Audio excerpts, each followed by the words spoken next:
Hello guys, welcome back to new video. तो आज हम करवाने वाले गाइस आपको कंप्लीट केमिस्ट्री सिलेबस कंप्लीट करवा देंगे आज।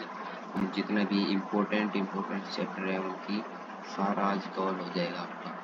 तो सबसे पहले हमारा जो चैप्टर आता है इम्पोर्टेंट्स में, वो सॉल्यूशन तो मैंने कल करवा दिया था आपको। सॉल्यूशन चैप्टर कल हो गया था हमारा। और आज हमारी बारी थर्मोडायनामिक्स करने की, यानी आज सारे चैप्टर्स कर लेंगे जो इम्पोर्टेंट है। तो थर्मोडायनेमिक्स करवाएंगे हम अभी फिलहाल आपको। तो थर्मोडायनेमिक्स में सबसे पहले थर्मोडायनेमिक्स डेफिनेशंस, ये शॉर्ट नोट्स है आपके लिए बिल्कुल। ये डिटेल नोट्स है, बाकी शॉर्ट्स भी है।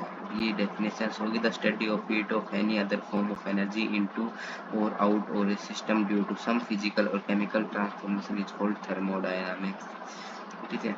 ये सिस्टम एंड सराउंडिंग्स दे रखा है, open system, close system, isolated system, ये 3 सिस्टम है।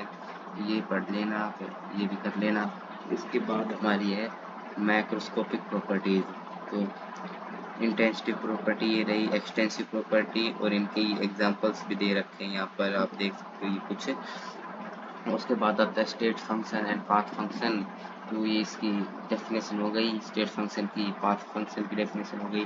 उसके बाद थर्मोडायनेमिक्स प्रोसेस आता है। उसके बाद हमारा थर्मोडायनेमिक्स प्रोसेस में हमारे पास एक आता है adiabatic process, isometrical process, isobaric process, isoprocess, reversible process, irreversible process और साइक्लिक प्रोसेस।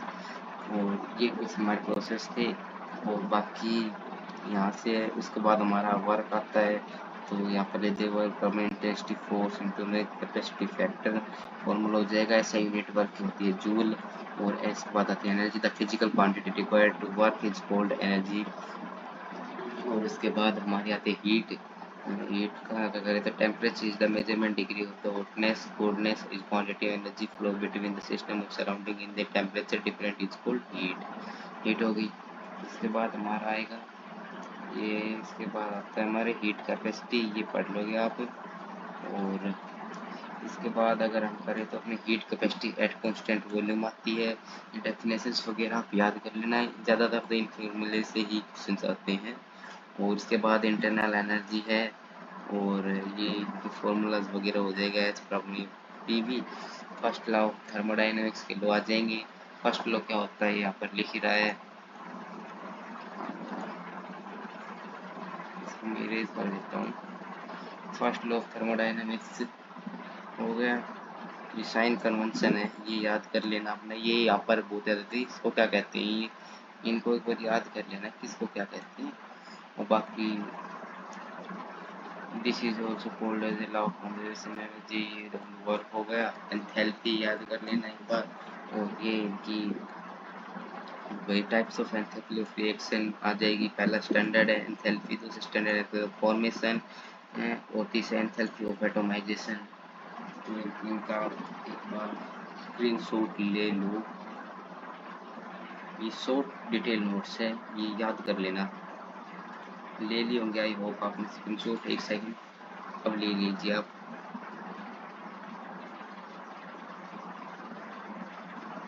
तो अब हम इन्हें तो हटा ही देते हैं, इन्हें ले आते हैं इधर।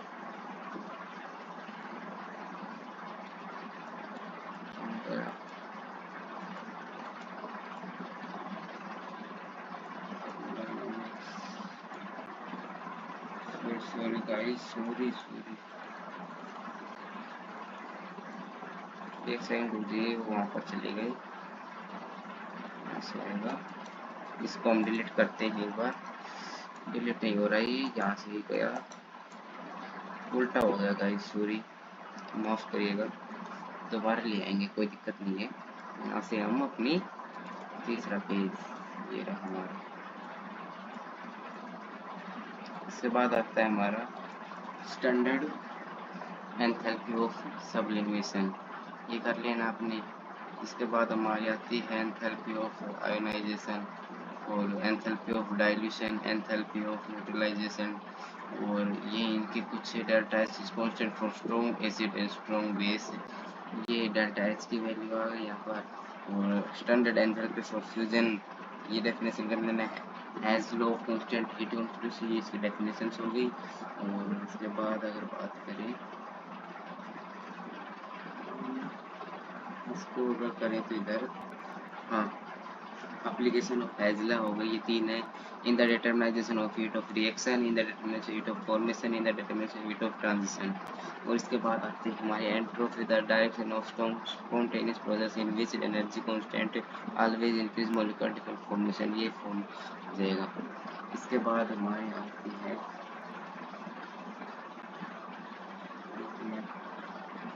नीचे कर लेते हैं इसको। हाँ, इसके बाद आती है हमारी second law of thermodynamics. Second law of thermodynamics is defined as the entropy of the system surrounding that remains constant in a reversible William process. तो ये आपका हो गया सेकंड लॉ ऑफ थर्मोडायनामिक्स। इसके बाद गिब्स एनर्जी एंड स्पॉन्टेनियस होता है, तो इसके अंदर अगर हम करें तो आपका हाँ ये लीजिए। इसके बाद ये हो ही गया आपका, ये याद कर लेना अपना, इम्पोर्टेंट रहेगा। Gives energy for certain spontaneous, we know that delta S at the state of thermal equilibrium increase the enthalpy of surrounding, decrease in enthalpy of system. तो ये याद कर लेना अपने ये वाले। मैं एक बार इसको छोटा कर देता हूँ, ये लीजिए। तो बाकी आप इसका स्क्रीनशॉट ले सकते हो।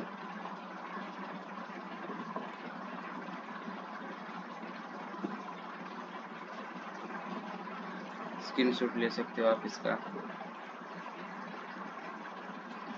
आई होप आपने ले लिया होगा। मैं इसे इरेज कर रहा हूँ।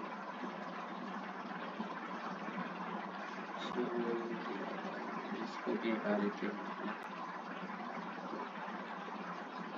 इसके बाद अगर हम अगला पेज लेके आए तो इसके बाद शायद हमारी एग्ज़ाम फाइल आ जाएगी, जो एग्ज़ाम क्वेश्चंस वगैरह होते हैं ना, बिल्कुल ये आ गई, देख सकते हो आप एग्ज़ाम फाइल।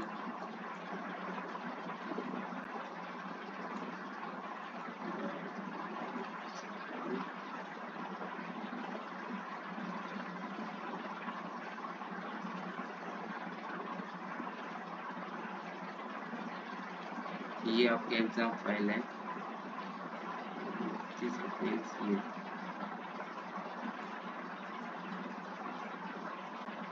ये देख सकते हो। ये आपके सेल्फ असेसमेंट क्वेश्चंस आ गई। एक क्वेश्चन से लेकर आपके हैं 1 2 3 6 7 8 9 10 11 12 13 14 15 16 17 18 19 20 21 22 25 31 टोटल जाके आपके होंगे 40 क्वेश्चन है। और ये इनके आंसर्स होंगे, ये वाले आंसर है, जैसे पहले का डी दे रखा है, क्लिक कर देना। और बाकी आप कर लेना, आपके खुद के लिए क्वेश्चन मैंने दिए हैं, आप खुद प्रैक्टिस कर सकते हो इन्हें।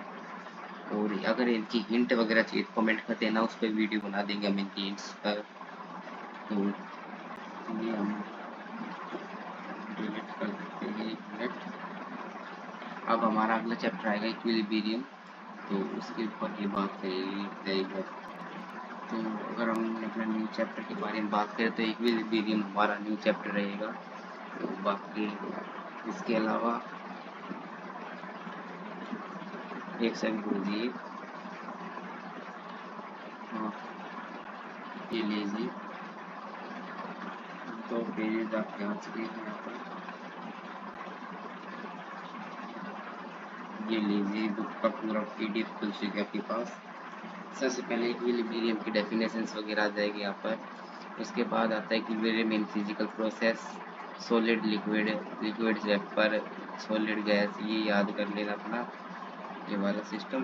और इक्विलिब्रियम इन केमिकल प्रोसेस इसमें दे रखा है। और टाइप ऑफ केमिकल, ये केमिकल इक्विलिब्रियम के टाइप्स हो गए। Law of mass action, this is law of mass action, the chemical custom maximum in the practical. According to this law, the rate which our substance react the proportional to the rate of chemical reaction proportional to the compound of matter। तो ये ऊपर वाली तो आप रहने दे, वैसे नीचे नीचे वाली कर लेना।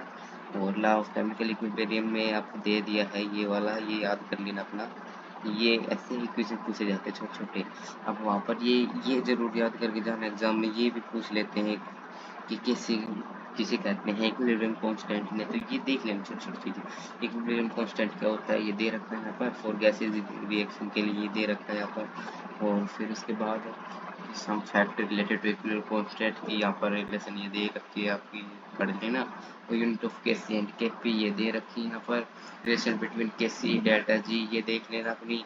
और factor affecting equilibrium, character effect of changes यहाँ पर दे रखी। Effect of inert gases, effect of changes pressure, effect of temperature, effect of concentration, equilibrium involving ions ये रिएक्शन याद करना। इलेक्ट्रोलाइसिस की definition, the compound which gives ions either the molten state or in the solution is called electrolysis।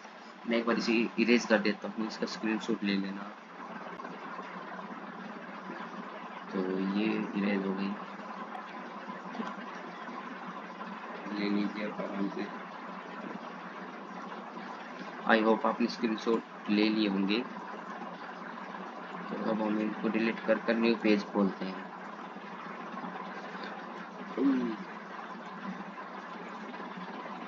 तो new page की अगर हम बात करें, इसके बाद हमारा आएगा इक्विलिब्रियम हो गई थी, ये भी हो गया था, तो पेजेस हमने कर लिए थे। बाकी इस पर क्लिक करेंगे, इसके बाद नीचे वाले पे क्लिक करेंगे। हाँ, अब अगर हम इन्हें ओपन करें तो कुछ इस प्रकार का फॉलो कर देते हैं।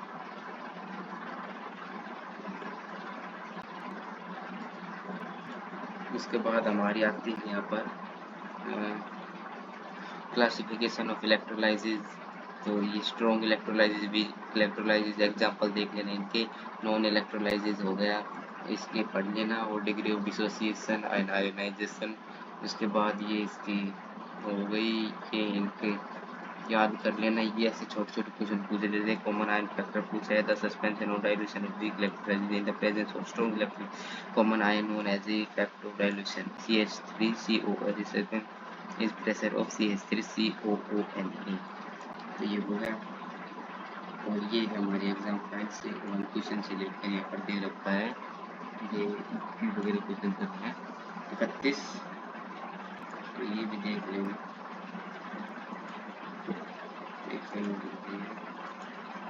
मैं इसे इरेज कर देता हूँ और थोड़ा जूम कर देता हूँ, स्क्रीनशॉट ले लेना।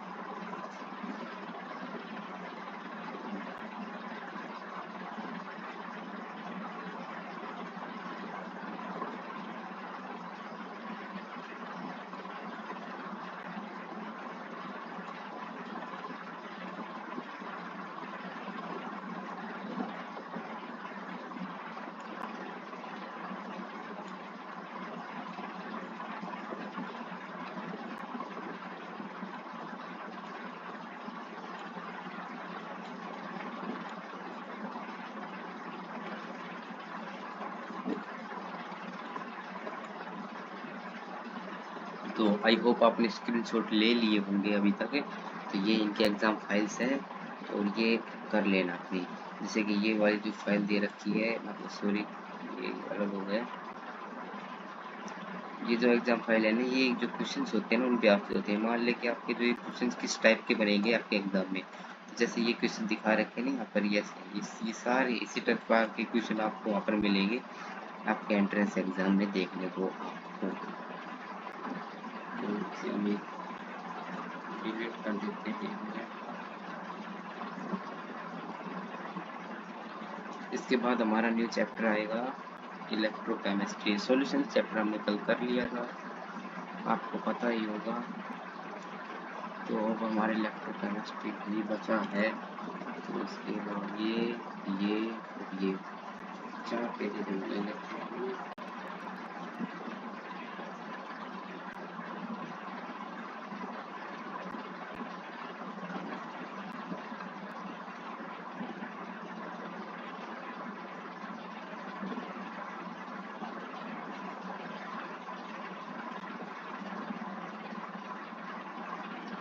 इसको हम जूम कर लेते हैं, एक सेकंड। हाँ, तो इसके बाद हमारा अगला चैप्टर आता है इलेक्ट्रोकेमिस्ट्री, ऑक्सीडेशन एंड रिएक्शन पढ़ लेना। और ऊपर हमें दे रखी है इलेक्ट्रोकेमिस्ट्री की डेफिनेशन है। Electrochemistry is the study of the production of electricity from energy releasing during spontaneous chemical reaction is used to electrical energy. यानी chemical energy into electrical energy. Simple बात है। अगर बात करें ऑक्सीडेशन एंड रिएक्शन हो गई, उसके बाद oxidation agent and diffusing agent आ जाएगा, और इनके एग्जांपल वगैरह दे रखे हैं यहाँ पर, 4 दे रखे हैं। उसके बाद रिडॉक्स रिएक्शन आ जाएगा। Every redox reaction is made of the half reaction and half reaction represent the oxidation and other represent the reduction. Type of redox reaction आ जाएगी हमारी। पहले होती है इंटरमोलिकुलर रिडॉक्स रिएक्शन, उसके बाद दूसरी होती है इंटरमोलिकुलर रिडॉक्स रिएक्शन। ये आपकी हो गई सॉरी। तो ये कुछ डिटेल्स नोट्स हैं, ये आप कर सकते हैं यहाँ पर। मैं इसको एक बार हटा देता हूँ, स्क्रीनशॉट ले लो। आई होप ले लिया होगा अभी तक। इसके बाद हम अगला पेज लेंगे कि आए, तो अगला पेज में हमें दे रखा है यहाँ पर। अगले पेज में सेम वही रहेगी, यानी कि तीसरी दे रखी है ऑर्थोडॉक्स और डिस्पोजिशन रिएक्शन। ये इसका एग्जांपल दे रखा है। Electrolysis. Electrolysis is a process in which electric energy used to bring some chemical energy changes it carried out in the electrolysis cells. ये इसकी सेल दे रखी इलेक्ट्रिक सेल। एनोड हो गई, कैथोड हो गई, और ऑक्सीडेशन दे रखा है, ये रिएक्शन दे रखा है। इसके बाद ये कुछ आप पढ़ सकते हो छोटी मोटी चीज़ें। उसके बाद ये रखा है थेरेडा लॉज ऑफ इलेक्ट्रोलाइसिस। थेरेडा का फर्स्ट लॉ दे रखा है, ये आप देख सकते हैं यहाँ पर। ये deposited mass of the substance directly proportional to charge in volume meter. इसका ये डेरिवेशन यहाँ पर दे रखा है। उसके बाद आपका सेकंड लॉ। सेकंड लॉ ये हो गया हमारे पास यहाँ पर। The number of equivalent any substance product is given the quantity electricity during the electrolysis are same. तो ये हो गया हमारे पास। इसका भी स्क्रीनशॉट ले लीजिए, ये लीजिए। आई होप आपने ले लिया होगा अभी तक स्क्रीनशॉट। इसके बाद हमारा आता है तीसरा, जो यहाँ पर दे रखा है स्पेसिफिक कंडक्टेंस कापा। तो ये कुछ दे रखा है, तो आप ये भी कर लीजिएगा। और तीसरी हमें दे रखी है इक्विवेलेंट कंडक्टेंस, ये इसका फॉर्मूला हो गया। मोलर कंडक्टेंस फॉर्मूला ये हो गया। इसके बाद हमें दे रखा है कोलार्स लॉ, और कोलार्स लॉ का फॉर्मूला हो गया, और ये इसकी डेफिनेशन हो गई। ठीक है, तो ये कुछ डेफिनेशन थी इसकी। इसके बाद आती है इलेक्ट्रोकेमिकल सेल। इसके बाद इलेक्ट्रोकेमिकल सेल हो जाएगी। And electrochemical cell is a device in which chemical energy in the redox reaction is converted into electrical energy. इसके बाद आता है galvanic cell. In a galvanic cell the electron flowing from anode to cathode through the external circuit। Example Daniell cell, the cell reaction according Daniell. तो ये इसकी cell reaction हो जाएगी इस पर। गैल्वेनिक सेल कर लेना अपना, इलेक्ट्रोकेमिकल सेल कर लिया आपने। इसके बाद अगर हमारे अगला टॉपिक आती है, तो आइए,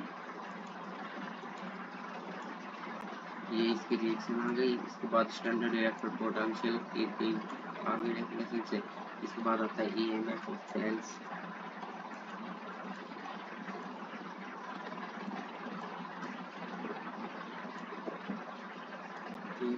ईएमएफ ऑफ सेल की अगर हम बात करें, तो इसमें ये दे रखा है यहाँ पर, हमें ये पढ़ लेना। लास्ट इक्वेशन हमारी ये हो गई, यहाँ पर पढ़ सकते। ये बहुत इम्पोर्टेंट रहेगी आपकी, सबसे इम्पोर्टेंट ये है।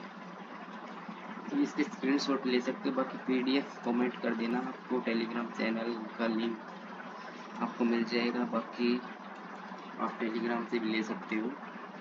आई होप आपने स्क्रीनशॉट ले लिया होगा इसका। मैं थोड़ा सा नीचे कर देता हूँ, ले लिया होगा आई होप। इसके बाद हमारी आता है लास्ट पेज। इसके बाद और बताएंगे हम आपको।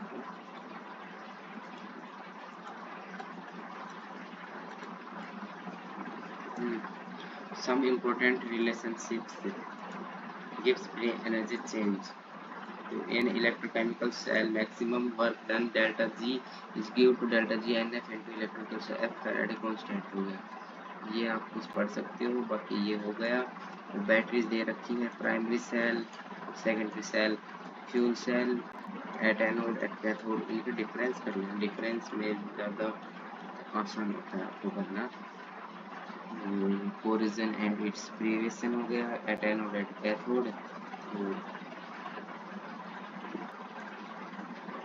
इसके बाद हमारी आती है एट एनोड टू FeSu, तो ये इनकी रिएक्शंस हो जाएगी ये वाली।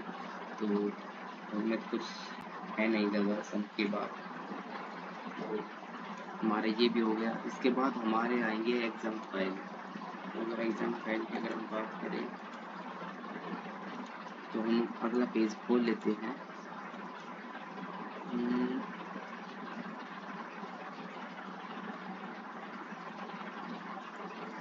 ये हो गया और इसके बाद 1 2 ये लीजिए यहाँ पर आ गए हैं। ये एग्जाम फाइल है, स्क्रीनशॉट ले लीजिए आप इसके। यहाँ से ये है एक क्वेश्चन से लेकर इसके अंदर दे रखे हैं 40 क्वेश्चन, तो ये इनके आंसर्स हो जाएंगे और ये इनकी हिंट्स है। ठीक है,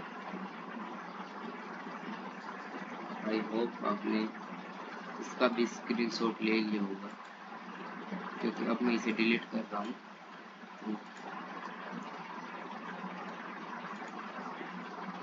इसके बाद हमारा लास्ट चैप्टर आता है केमिकल काइनेटिक्स, जो इम्पोर्टेंट रहेगा एग्जाम में, ये भी इम्पोर्टेंट है।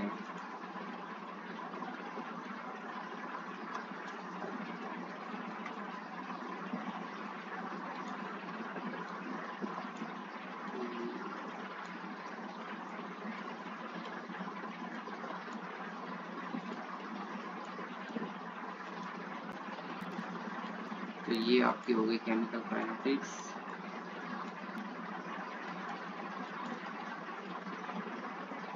ये केमिकल काइनेटिक्स चैप्टर आ चुका है। ये केमिकल काइनेटिक्स डेफिनेशन है, इसके बाद आता है रेट ऑफ रिएक्शन, और उसके बाद average rate of reaction, instantaneous rate of reaction, ये इनकी डेफिनेशन वगैरह हो गई। इसमें reactions rate affecting the rate of factor affecting rate of reaction, concentration of reaction, nature of reaction, temperature of reaction, presence at catalyst, presence at light, surface area and reactants. इसके बाद आता है rate of constant and rate law. और इसके बाद अगर हम बात करें तो इनकी डेरिवेशन वगैरह हो गई। इसके बाद आता है हमारा ऑर्डर ऑफ रिएक्शन, और ये इसका डेरिवेशन हो गया। मोलेक्युलरिटी आएगी, ये इसका एग्जांपल हो गए यहाँ पर, और ये भी एग्जांपल हो गए। फर्स्ट ऑर्डर रिएक्शन ये हो जाएगी आपकी फर्स्ट ऑर्डर रिएक्शन, और integrated rate equation, half life, ये हो गई आपकी जीरो ऑर्डर रिएक्शन। ये थी कुछ, आपका स्क्रीनशॉट ले सकते हो आप इनका भी।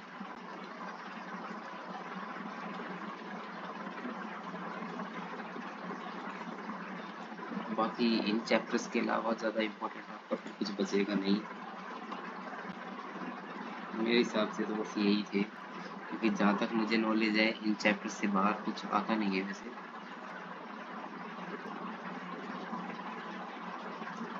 बाकी आप इन चैप्टर्स की तैयारी कर लीजिएगा।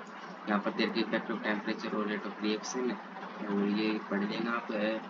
अरेनियस इक्वेशन दे रखी है, ये भी इम्पोर्टेंट है। एक्टिवेशन एनर्जी दे रखी है, the minimum additional energy required to the molecule of protection threshold energy, और ये देख लेना। कोरिजन थ्योरी दे रखी है यहाँ पर, और फिर आपकी आ जाती है एग्जाम फाइल। असेसमेंट क्वेश्चन आएंगे आपके कितने 40 है इसके अंदर भी, तो ये देख लेना फिर। और ये क्वेश्चन से आपकी बहुत ज़्यादा हेल्प हो जाएगी असेसमेंट क्वेश्चन से, क्योंकि ये इंपॉर्टेंट क्वेश्चन है। बाकी कुछ यही थी वीडियो, और तो कुछ ज़्यादा थी नहीं। और बाकी अगर वीडियो पसंद आई हो तो लाइक सब्सक्राइब जरूर करना भाई, क्योंकि हम आपके लिए अच्छे कंटेंट लेके आ रहे हैं।